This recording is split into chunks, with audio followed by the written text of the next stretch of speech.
Hello, hello po. Magandang umaga po sa inyong lahat mga ka-OFW, mga kalangga. Ayan po, magandang umaga po. Malaysia, kung saan man po kayo naroon. At syempre sa Pilipinas po, magandang umaga po sa inyo. Magandang tanghali o magandang gabi naman po kung saan po kayo naroon. Ayan po, lagi nakapag-isip po ako na mag-vlog po ng konti sa face-to-face po sa camera. Kasi lagi nyo naman po nakikita yung aking mga vlog na pagluluto, paglilinis ng bahay, ganun lang po. Kasi hindi naman po kasi ako palalabas pala pa-off day. Bukas po mag-off day po ako. Pero hindi mo ako gagala. Doon po lang ako sa munti kong room na inupahan. Ayan po. Ay, kaya po, gusto ko lang po introduce yung sarili ko po sa inyo. Ako po, si Juliet Lobos ng Philippines, of course, at saka po 15 years na po nagtatrabaho dito sa Malaysia. Sa 15 years, 2 times lang pa po ako nakaka-uwi. Kaya may 9 years akong hindi pa nakaka-uwi ng ating bansa. Kaya okay lang po yun. Basta, at ngayon na po, kailangan kasi natin ng pera noon. Kaya ganun. Siyempre, single mother po.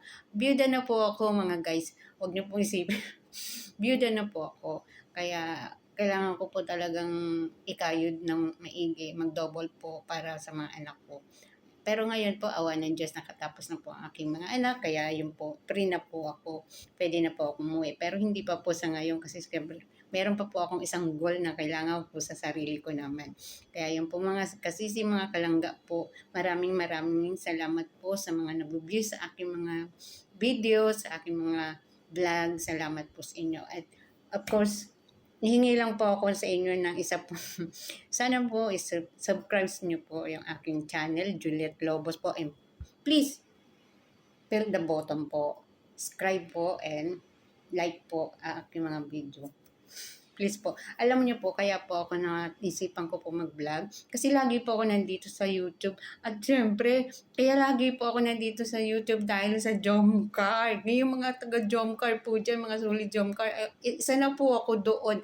Kahit hindi po ako kapag, at least, po ako, sulit po akong Jomcar. At syempre, yun po ang aking pinagkakaabalahan sa YouTube. Kaya naisipan ko po gumawa ng channel para hindi man po yung oras ko kaya gagawa ako ng mag-vlog tapos sabay panood po ng mga Jomcar, mga seri po nila.